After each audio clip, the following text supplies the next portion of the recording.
Chris আসছে খুব তাড়াতাড়ি শুধুমাত্র টুনসি বাংলা ইউটিউব চ্যানেলে।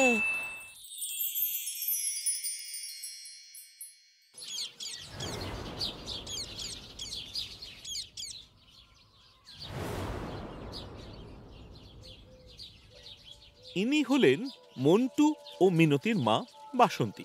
বাসন্তী দেবী রান্না করতে বড় ভালোবাসেন, আর ভালোবাসেন মেয়ে মিনতিকে রান্না শেখাতে। তার মানে কিন্তু এই নয় যে তিনি মেয়েকে খুব ভালোবাসেন। বাসন্তী দেবী মেয়েকে ভালোবাসেন ঠিকই, কিন্তু তার থেকেও অনেক বেশি ভালোবাসেন ছেলে মন্টুকে।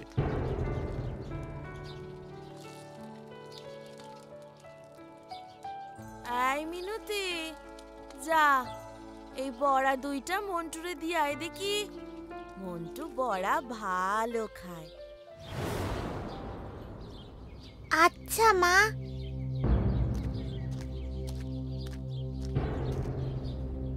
কি গো, বাড়ি ফিরে এলে যে বড়, কাজে যাইবা না?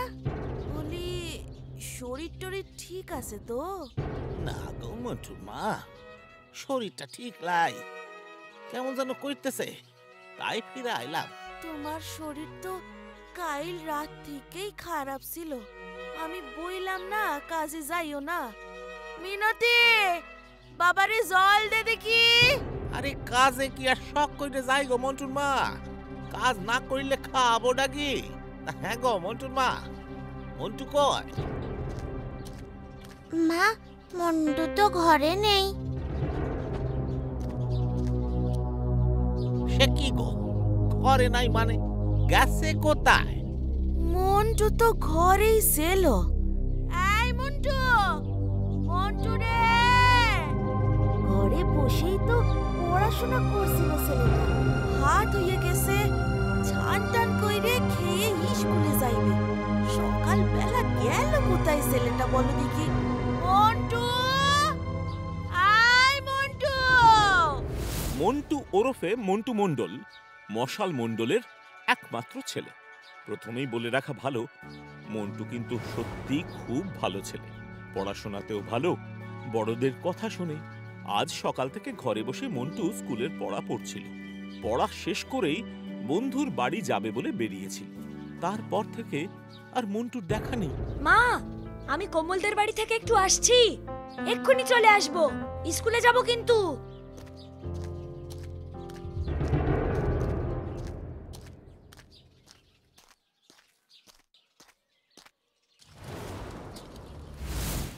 তা বলি হ্যাঁ গো মন্টুর মা, মন্টু তোমারে কিছু বইলে বেরিয়েছে নাকি?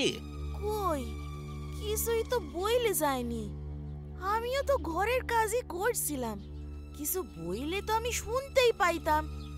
একবার শুধু কাঠ আনতে বাড়ির পিছন দিকটাই গেছিলাম, না হইলে তো এখানেই ছিলাম সকাল থেকে। কোথায় গেল বলো দেখি ছেলেটা? মা, আমরা যখন কাঠ আনতে গেলুম, মন্টু তখনই কোথাও গেছে মনে হয়।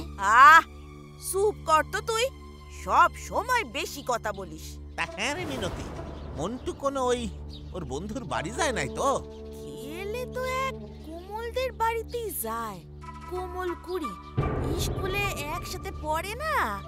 ও, কুড়ি বাড়ির ছেলে, কুষ্মান্ড কুড়ির ছেলে। হ্যাঁ, কিন্তু ওই বাড়ি গেলেও তো তাড়াতাড়ি চলে আসে, কখনো দেরি করে না।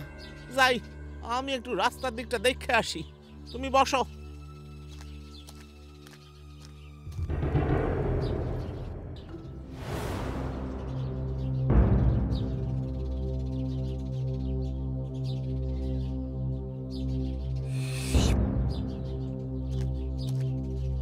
আরে মশাল নাকি, চা খাইবি?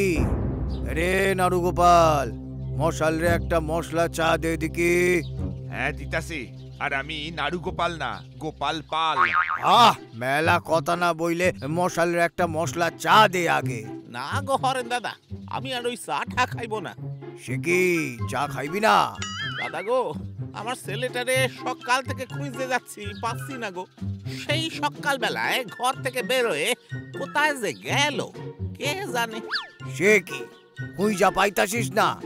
বলি মন্টু একা একা যাইবে কোথা? জানি না গো দাদা, ছেলে ধরায় তুইলা নিয়া যায় নাই তো? কি সব বলছিস তুই? আমার 15 বছরের জীবনে এই গ্রামে এমন কাণ্ড হয় নাই। আইজ হঠাৎ ছেলে ধরা আইবে কোথা থেকে? এই মশাল, তুই মন্টুর বন্ধু বান্ধবের বাড়িতে গিয়া খুঁজা দেখ, স্কুলে যা। আচ্ছা হরেন দাদা, এই তোমার কি বয়স বাড়ে না? হ্যাঁ, 2 বছর ঠিক 14-15 বছর কইয়াই যাইতাছো, এদিকে তো 60 ছাড়াইয়া গেছে। বয়স তো আমার বাড়তেই ছিল রে গোপাল। বাড়তে বাড়তে একদিন সত্যি সত্যি 60 ছাড়াইয়া গেল। নিজেরে বুড়ো ভেবে বিছানায় শুইয়া পড়লাম, উঠতে আর পারি না। তখন আমার এক নাতি, সে কলকাতা শহরে থাকে, সে আমারে কইল, দাদু তুমি তো এখনো ইয়াং, মাত্র 14 বছর বয়স। 14 বছর? কি যে কও দাদা? ঠিক কইছি রে। আমি জন্মাইছিলাম 1964 সালের 29শে ফেব্রুয়ারি। ফেব্রুয়ারি তো 28 দিনে হয়। 28 দিনেই হয় তো, কিন্তু 4 বছর পর পর 29 দিনেও হয়। আমার সেই নাতি কইল, দাদু তোমার জন্মদিন তো 4 বছর পর পর আসে, তাইলে তোমার বয়স রে 4 দিয়া ভাগ করো। আমি কইলাম ভাগ, আর ভাগ কইরা আমি অবাক, আমার বয়স তখন মাত্র 14 বছর। এইবার বুঝলি তো নাড়ুগোপাল, আমার বয়স কেন 14-15তেই আটকে আছে।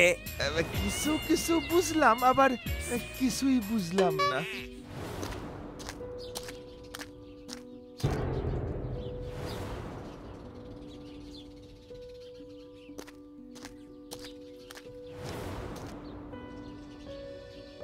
দিনের আলো নিবে এলো, সূর্যি ডোবে ডোবে, আকাশ ঘিরে মেঘ জুটেছে চাঁদের লোভে লোভে। ও স্যার, বলি ও স্যার, আমার ছেলে কি স্কুলে এইছে? আপনার ছেলেকে? কে আপনি? আর না বলে কয়ে ক্লাসে ঢুকে পড়লেন? আমার ছেলে হলো মশাল, আর আমি হলাম কি মন্টু। এই না না না না, আমার ছেলে মন্টু আর আমি হলাম মশাল মন্ডল। আমার ছেলেরে সেই সকাল থেকে খুঁজে পাচ্ছি না স্যার। মন্টু তো আজ স্কুলে আসেনি। স্যার, মন্টু মণ্ডলের বন্ধু কোমল কুড়িও আজ স্কুলে আসেনি। আপনি বরং কোমলদের বাড়িতে গিয়ে দেখুন, মন্টু সেখানেই থাকতে পারে। বাড়ি চেনেন তো? হ্যাঁ স্যার, চিনি। গ্রামের মেঠো পথ ধরে যিনি এগিয়ে আসছেন তিনি হলেন কবিকান্ত কুমার কুড়ি। এই গ্রামে এমন কবি গত 100 বছরে একজনও জন্মায়নি। তবে এই কবির আরেকটি পরিচয় আছে, তিনি হলেন মন্টুর বন্ধু কোমল কুড়ির কাকা, অর্থাৎ কুষ্মাণ্ড কুড়ির ভাই। ভাই কান্ত, আমার ছেলে কি তোমাদের বাড়িতে গেছে নাকি জানো? কাকে ভাই বলছো মশাল দাদা? কবিতার জন্য আমি সকল সম্পর্ক ত্যাগ করেছি। আমাকে এখন থেকে বলবে কবি কান্ত কুমার কুড়ি। আচ্ছা ঠিক আছে, তাই হবে। আগে বলো, আমার ছেলে কি তোমাদের বাড়িতে গেছে নাকি? বাড়ি বাড়ি নিয়ে আমার একটা কবিতা আছে, দাঁড়াও দাদা তোমাকে শোনাচ্ছি।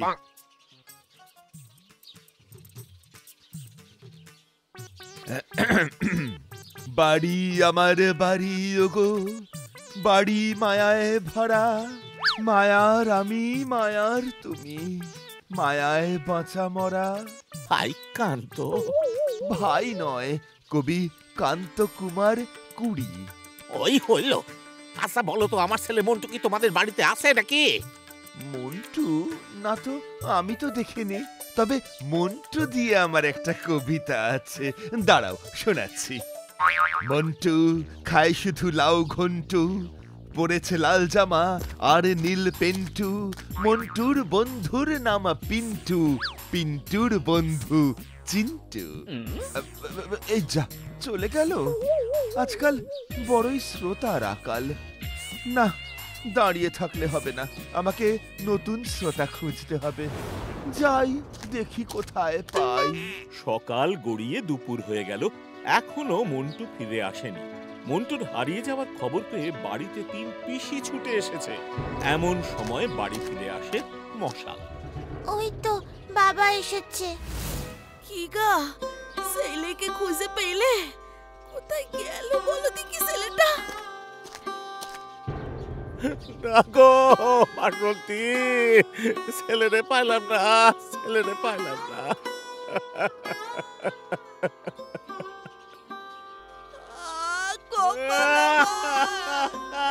কোথায় গেল আমার ছেলেটা গো? গোপাল!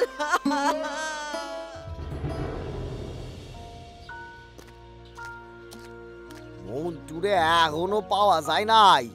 হাই রে, ছেলেটা গেল কই? জানি না ও হরেন দাদা, আমি জানি না, আমি কিচ্ছু জানি না। কাইন্দ না মশাল, নিজের মনটারে মশালের ডান্ডার মতো শক্ত করো। শোন, আমার মনে হয় থানায় যাওয়া উচিত। পুলিশে খুঁজলে মন্টুরে তাড়াতাড়ি পাওয়া যাইবে। কি কস গোপাল? হ্যাঁ, তাই চলো গো দাদা, পুলিশের কাছে যাই। এই যে যাকে দেখা যাচ্ছে, ইনি হলেন কুষ্মাণ্ড কুড়ি। আর কুষ্মাণ্ড কুড়ির পাশে যে হালকা পাতলা ছেলেটিকে দেখা যাচ্ছে, সে হলো কোমল কুড়ি। জন্ম থেকেই হালকা পাতলা দেখে কুষ্মাণ্ড ছেলের নাম রেখেছে কোমল কুড়ি। কোমলের বন্ধু মন্টু সকালবেলা কোমলদের বাড়িতে এলে কুষ্মাণ্ড মন্টুকে ঘরের চালের টালি ঠিক করতে লাগিয়ে দেয়।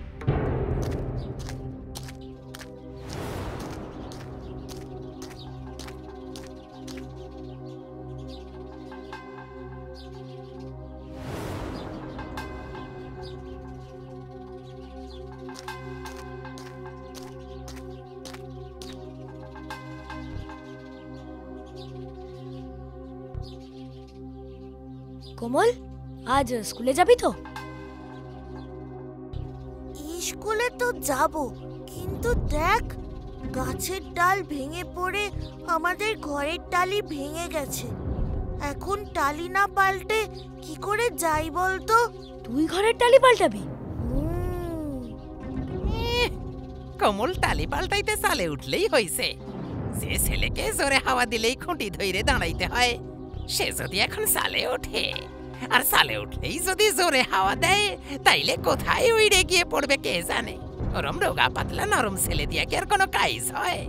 এই জন্যই তোর নাম রেখেছি কোমল কুড়ি। তাহলে কান্ত কাকা কোথায়? কান্ত কাকা তো আর চালে উঠলে উড়ে যাবে না। কাকা তো কবি, কবিতা লেখে, ঘরের কাজ টাজ কিচ্ছু করে না।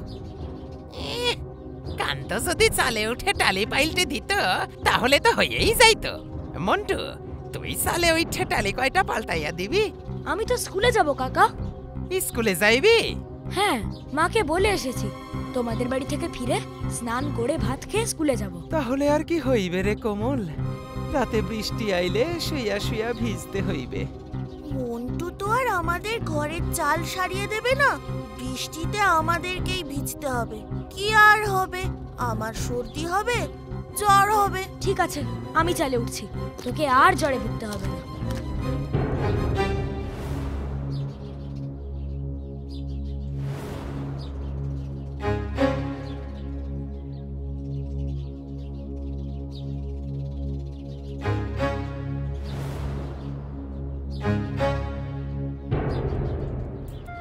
বড় বাবু, স্যার, আমাদের ছেলে, মানে আমাদের গ্রামের ছেলে মন্টু মণ্ডল, বয়স ওই বছর 10 হইবে, হারাইয়া গেছে। এক ছেলেটা ঘরে বসে পড়তেছিল, কেউ আইসা ওকে হরণ করছে। বলি অবাক কাণ্ড। আচ্ছা, আপনার নাম? আগে হরেন হোর। আপনার নাম হলো গিয়ে হরেন হোড়, এদিকে আপনার ছেলের নাম হলো গিয়ে মন্টু মণ্ডল। অবাক কাণ্ড। আগে আমার ছেলে না, আমার ছেলে না, আমাদের গ্রামের ছেলে। ও ও আচ্ছা, মন্টুর বাবার নাম মশাল মণ্ডল। এই তো মশাল। নমস্কার বড়বাবু স্যার, আমার ছেলেটারে খুঁজে দিন স্যার। আমার ছেলে আমারই বংশের মশাল। অবাক কাণ্ড! আরে মশাল তো আপনি। আমি তো মশাল মণ্ডল। অবাক কাণ্ড! হ্যাঁ বড়বাবু স্যার, ও মশাল আর ওর ছেলে মন্টু। সে হলো মশালের আলো, মানে লাইট অফ মশাল। ও আই আন্ডারস্ট্যান্ড, বুঝলাম। অবাক কাণ্ড!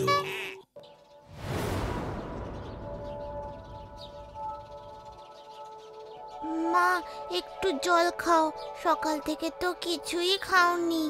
তুই পারলে তোর ভাইকে খুঁজে নিয়ে আয় মা, যা।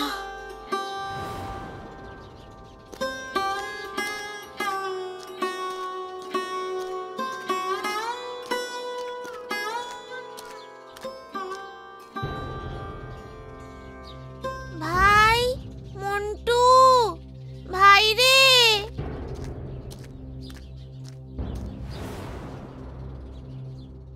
মন্টু, তুই না এলে কি যে হতো। ভাগ্যিস তুই এসেছিলি। আজ মন্টুর স্কুলে যাওয়া হইল না। তোর বাবাই আবার বকবে না তো মন্টু? বাবা যখন শুনবে আমি তোমাদের বাড়িতে ছিলাম, চালের ডালি পাল্টে দিয়েছি, তাই আর স্কুলে যেতে পারিনি, তখন আর বকবে না। বাবা বলে অন্যের উপকার করতে হয়। তোর বাবা কত ভালো রে।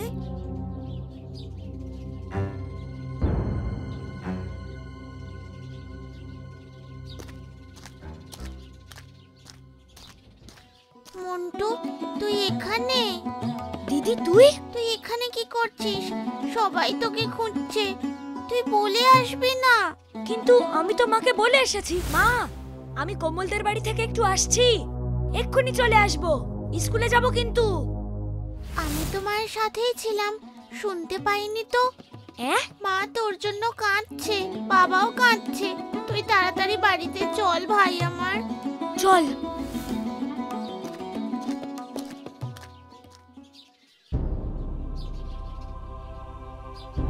ভয় পাইও না তোমরা, পুলিশ মন্টুরে খুঁজতাছে, চিন্তার কিছু নাই। যে মন্টুরে চুরি কইরেছে সে রেহাই পাবে না, ধরা পড়বে। মা, মন্টু, মন্টু সোনা আমার, আমার সোনাটা কইছিলি বাবা তুই? সোনা বাবা আমার, সোনাটা। দেখো গো মন্টুর মা, আমরা মন্টুরে আবার ফিরে পেয়েছি। আমাদের মিনতি খুঁজে আনছে মন্টুরে।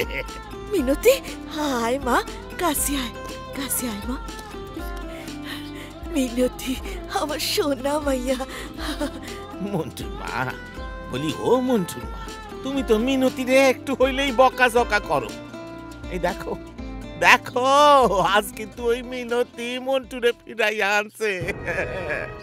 মিনতি, মারে, তুই মন্টুরে কই খুঁজে পাইছিস মা?